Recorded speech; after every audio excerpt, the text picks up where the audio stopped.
Yo guys, finally got around to putting that snowplow on my ATV like I had originally intended. I went with a Kolpin switchblade plow. I got it on a Cyber Monday deal actually. This thing's pretty stout. Probably, I don't know, at least 1/8 inch steel construction on the blade. I think the blade itself probably weighs around 80 pounds. And the rest of the whole thing together is probably 110 pounds. So it weights this thing down quite a bit. So if I were to bring it up, watch that front end kind of sag. You can see it drops about 1 inch on that preload on the suspension. So, but the winch works great. It is a little bit of a steep angle here. I don't know how long my line's gonna last on the winch, but you know, we'll see. But the install was pretty straightforward. Take that off. Install, actually, you know, you need a buddy. This is a lot of weight to kind of try and manipulate and put together yourself. So I would recommend getting a buddy, doing it with a couple beers, and you'll get it done in a couple hours, the whole job. So I had a buddy lifted the front end of this thing up like 6 inches and put that universal joint, or the universal attachment bracket here. So I used 2 separate bolts here and the squared U-bolt here because the frame itself is a square.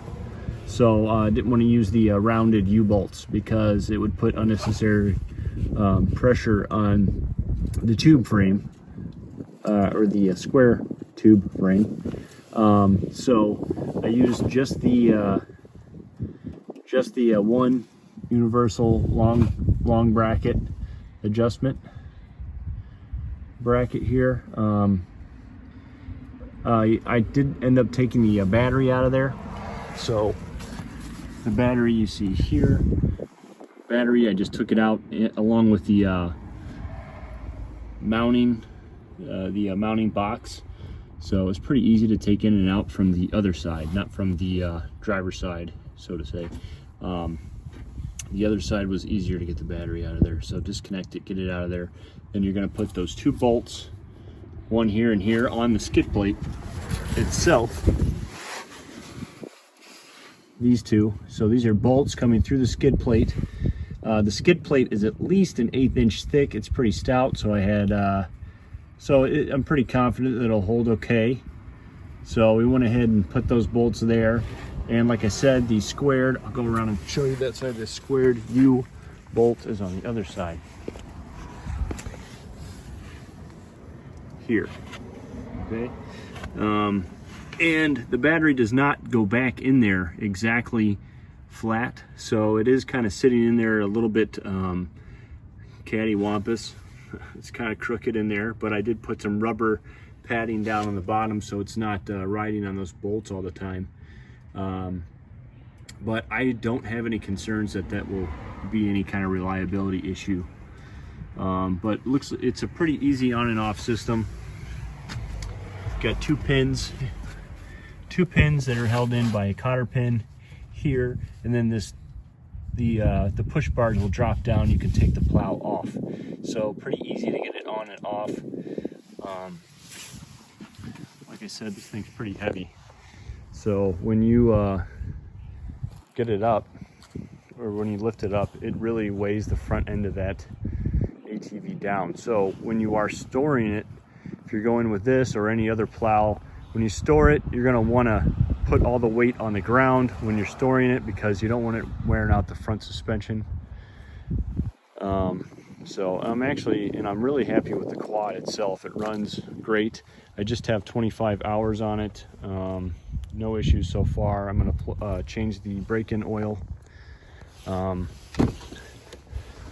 Brake-in oil will be changed today actually. So yeah, we'll get that done. But so here's one more kind of look at let's see if I can get a good view on how much this actually weighs down the quad. So here we go. So quite a bit. And again, be careful not to, if you go with this, be careful not to bring that winch in too far, because you know, I'm not too worried about it because I have a roller bar here that kind of protects the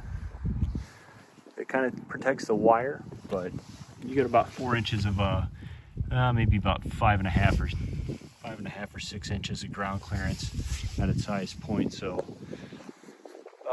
you know, we'll see how it goes, but as far as the quality, it's good quality, you know, good heavy duty springs.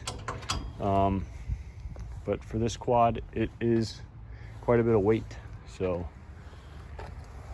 but I will keep you guys updated on how this, as you can see, I got quite a bit of driveway to take care of here. So hopefully it'll speed up my snow clearing process. But now that I've bought this, you know, you probably won't see any snow this year. Maybe a ½ inch. So that'd be my luck. I buy a fully equipped rig here, and not any major snowstorms on the year. That would be my luck. So anyways, I'll keep you guys updated on how this setup is working out.